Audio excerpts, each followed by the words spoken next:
Hello and welcome to Bazaar Ki Baat. In today's episode, besides our regular market update, we will be discussing the budget and take a deep dive into the presumptive taxation scheme. What is presumptive taxation scheme? Stay tuned for more. But before we begin, I would like to call out that these episodes are purely for financial education purposes. They do not represent any form of investment advice. So, welcome, Kshitij. January was a mixed bag of sorts. I think, we definitely saw some volatility in Nifty 50, and it also ended largely flat in January. But look at the mid and small cap numbers. The run actually seems to just continue. What is your take on the markets? Yeah, I think you rightly said the small and mid cap part of the market has been doing well. And owing to this recent rally in small and mid cap, the India market capitalization actually surged INR 380 trillion recently to become the fourth largest globally, overtaking Hong Kong, so which I think a few years back was very difficult to imagine, but that has been become true now. Further, I think we are in midst of our earnings season. So the stocks that are posting weak numbers go the brand, while the ones that are registering robust numbers are benefiting. Also, I think some of the stocks which had some expectation from union budget, like the infrastructure railway, they were lapped up by investors, and a large part of these stocks are part of the small and mid cap sector which have been which is also one of the reasons that they are seeing growth.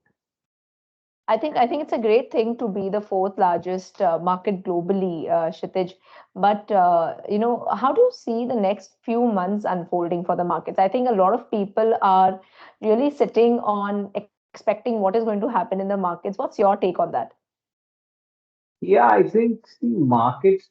My expectation, I think we discussed last month also, is that after the recent rally, there is expectation of a consolidation, and I expect that consolidation will happen at least for the next few months. Uh, Also, a big factor is that there is the expectation of early rate cuts by Fed starting in March has been completely erased during this FOMC meeting, which was day before yesterday. The global market fell sharply post that, and if the expectation of rate cuts are being shifted, I think the equity markets will feel the brunt. RBI on its own will probably be able to cut the rates plus 3 months from Fed. So let's say Fed starts in March, then RBI might would have cut rates probably in June. But if the Fed self cuts rates later, then the RBI cut also keeps shifting.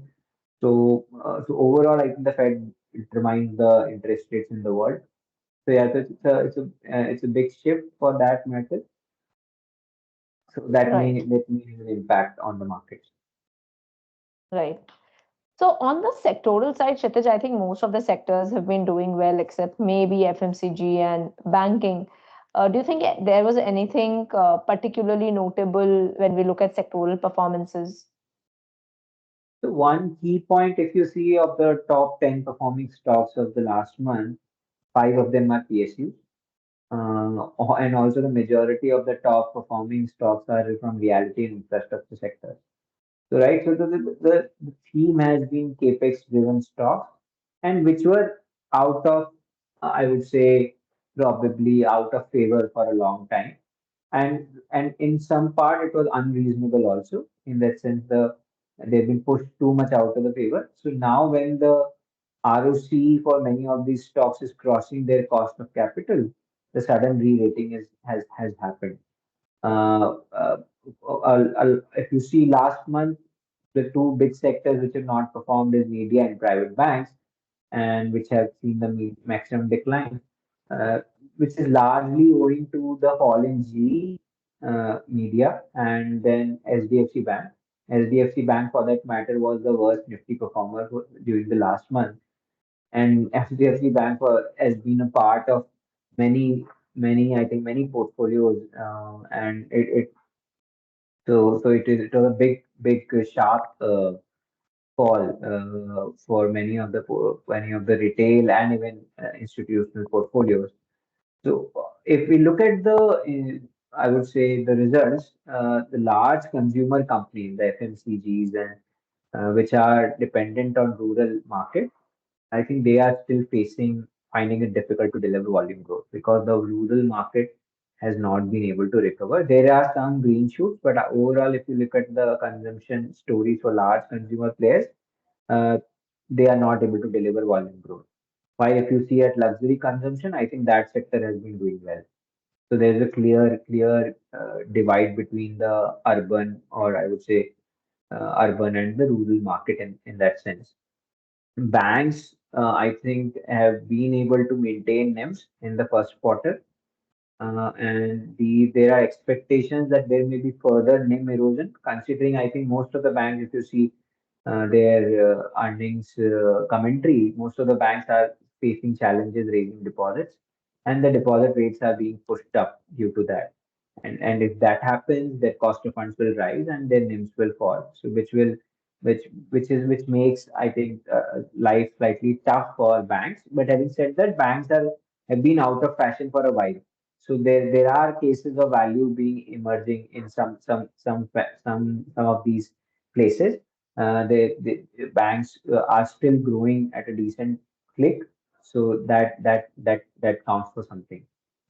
Hmm. On If you look at IT, I think IT, the large IT players are still struggling. Mid cap and small cap IT players are still doing much better compared to the large cap IT. Yeah.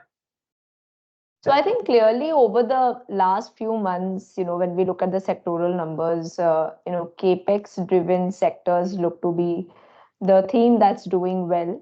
And as you mentioned, a couple of pockets in FMCG banking has been under stress and needs to be closely watched how they recover over the next few months.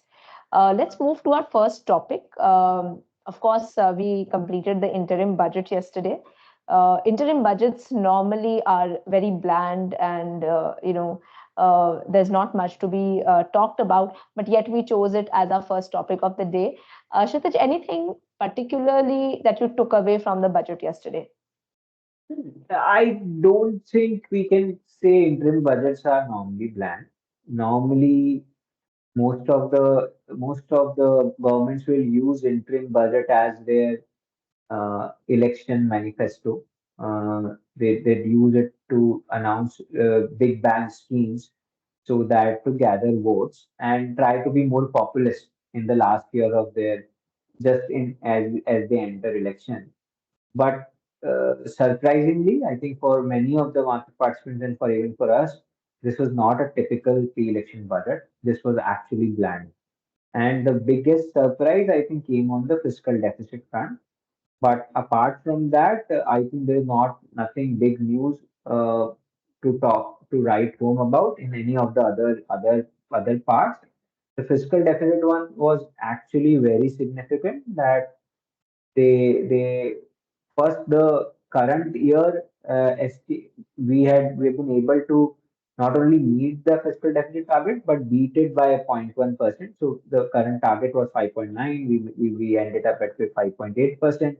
Next year we have been sharply bringing it down to 5.1% now. So the fiscal deficit is lower, and correspondingly the borrowing estimates are also lower, which means that the government will borrow less, and there will be less pressure on borrowing rates. So that if the borrowing rates in the market come down, I think the rates for corporates also will come down, so it will have a multiplier effect. uh, However, I think this sends a strong signal to rating agencies and also to many of the institutional FII players. But rating agencies, I think they will have to relook at India. Uh, Moody's, for that matter, said that there are still a big gap in India. That it needs a significant improvement on the debt affordability side for them to relook on the sovereign rating. But I think this has been a very positive step in that direction. I think I'm unlike you. I don't think it was a very surprise move by the government to keep it bland. The government looks fairly confident of presenting the budget in July, and it was evident in the way it was being delivered yesterday. But I think, Kshitij, what we need to pick up here is that The fall in fiscal deficit estimate looks very, very sharp from 5.9, 5.8 as revised estimates to 5.1. Do you think these numbers are even reasonable? Yeah, I think if you deep deep dive and look at the numbers look actually very reasonable and conservative. So the nominal GDP growth has been pegged at 10.5%. So just to break it up, 7% as RBI's real GDP, and inflation forecast at 4.5%.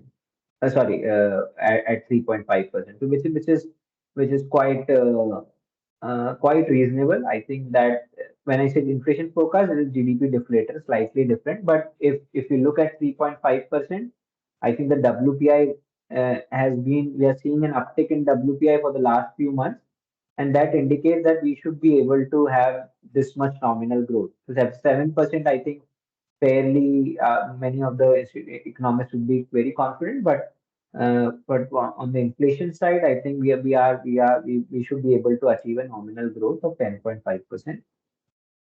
When we look at the tax receipts which have been estimated, I think the tax buoyancy for this year was 1.4. But for the next year, we are just assuming 1.1. So just a very marginal increase. Gross tax revenue growth is set at 11.5% for FY 25, while direct tax revenue, I think, at close to 12-13%. All of these numbers look very reasonable if we look at them. I think the one worry which people may have is we have not been for many years, we've not been able to meet our divestment target. So there may be some slippage there, but still, I think the numbers overall look reasonable. There may be some adjustments here and there, but we should be able, at least it looks like that that the government may be able to achieve these numbers. And yeah, we kudos to the government. I think the budget looks fairly reasonable. And what do you think will be the impact on the market of the numbers that were given out in the budget and of the overall budget that was presented yesterday? Yeah, if we talk about equity markets, I think fairly muted impact. I don't think there is something very meaningful which has come out for the equity market. Similarly, for the currency markets, I think what currency markets will probably rely on and will take positively is the confidence in macro stability, with reduction of fiscal deficit comes in. So what it indicates is that the India is looking for a sustainable growth, long-term growth, instead of just spraying money and hoping for the best.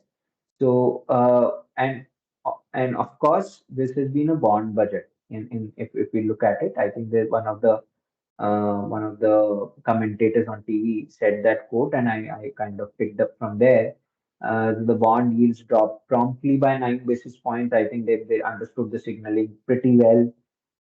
So what the better than expected fiscal deficit does is that it reduces the market borrowing, gross market borrowing, to almost close to, I would say, 1 lakh crore, while and this sharp fall is pretty unprecedented, as in and also one thing which gives us confidence is the government normally have been able to meet their fiscal deficit target, paid 1.1, 0.2% here and there over the last 10 years, apart from the COVID year. So apart from the COVID year, I think their fiscal deficit targets, whichever they've estimated in their budget, they've been able to meet it.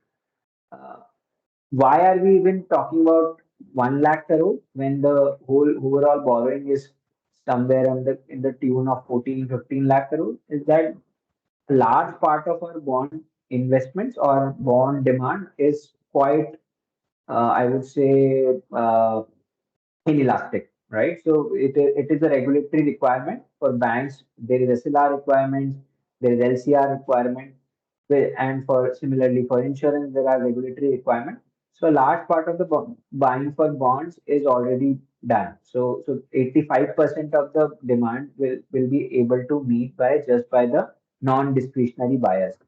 While the discretionary buyers, they come in because they expect either the bond market to do well, or the rates to rally, or the bonds to rally, which is what is expected once we see the passive flows from the from the index inclusion, right? There's been constant FPI inflow since that announcement has come in, a reduced gross market borrowing.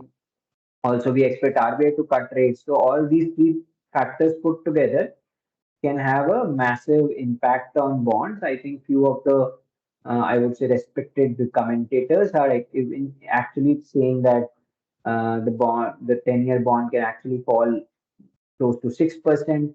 We are currently at 7.7%. We're close to 7.5, 7.05%. So almost a 1% fall can happen if all the three things combined together, because the delta is driven by the non-discretionary bias. So I think basically what you're trying to say is that the bond yields could fall, and accordingly, debt investment returns for people could also fall. But I think the major takeaway from the budget has been that the government clearly is focusing on structural growth parameters by investing on the capex side. Even the capex budget, point number D here, the estimates are quite high as compared to previous years. So definitely there seems to be a focus, and if things are executed well, and you also mentioned how they've achieved their estimate targets in the past, if those targets are achieved, I think we are all set to witness some real growth and development in the country over the next few years. So let us now move to our second deep dive topic for the day. Welcome, Vikas. And we were really hoping that the budget would give us enough to talk about taxation, but honestly that part of the budget was over in a single sentence, and both I and Vikas were kind of deliberating on what should we talk about. But last week I was speaking to this lawyer cousin of mine, and I was looking at his tax file for the first time, and somewhere I realized that he was actually paying more tax than he should have. And that's when we realize that presumptive taxation as a topic is something that a lot of people are not clear about or are not aware about. So we thought that let us just pick up this topic today, deep dive into this, and also tell you some changes that were brought in this area in the last budget, and how you can benefit out of this. So Vikas, before we deep dive into the numbers, can you just tell our viewers what is presumptive taxation? Hi, Shruti. Yeah, so this year the budget was fairly unchanged for the most interested topic, which is taxation. So we saw the taxation. So what I heard is that people just saw it that there's no tax change and they were not interested in the budget. So yeah, that way it was less interesting for a lot of people who follow budget for taxation. But yeah, there's this section, there's this provision where professionals can actually avail benefit of taxation. So this is a tax planning tool, and if say suppose somebody is not aware about it, this can be really helpful for him.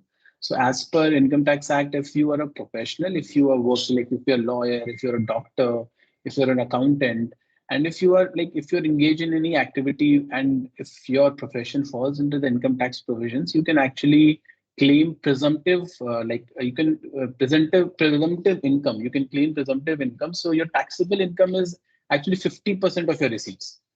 There's a cap that if you are getting 95% of the proceeds from digital sources, you can claim up to 75 lakhs. And if suppose you have some cash receipts, and if you don't have 95%, then the limit is 50 lakhs. The point over here is that you need not actually have those expenses filed in your income, and you can still get that 50% presumptive taxation. So this is a very beneficial provision for people who are into professional services. Also, what I'm seeing is that a lot of people now are taking freelancing jobs. They are also working with the consultancy firms as a consultant. So these people can actually plan their taxes. They can sit down with their employer and they can plan it in presumptive taxation. Right. So I think because this cousin of mine that I was just talking about, he's a lawyer, and he's also planning to set up his own small law firm of sorts. So will he be eligible to take benefit of the presumptive scheme on his firm also? Yeah, so if it's a partnership firm or if it's an individual proprietorship firm, he can easily take it. But obviously, yeah, so the law does not allow the LLP structure for him. So he may have to do a partnership if he is doing with individuals or a sole proprietorship. So in those cases, he is eligible. But an LLP is right now not eligible to take Hmm. this benefit. Okay. Just like this cousin of mine, I'm sure there are many professionals whose receipts are under 75 lakhs and they don't make use of the scheme. So do you want to take us through an example to showcase how, leveraging the scheme would be beneficial for people if they meet the eligibility criteria? Yeah, sure.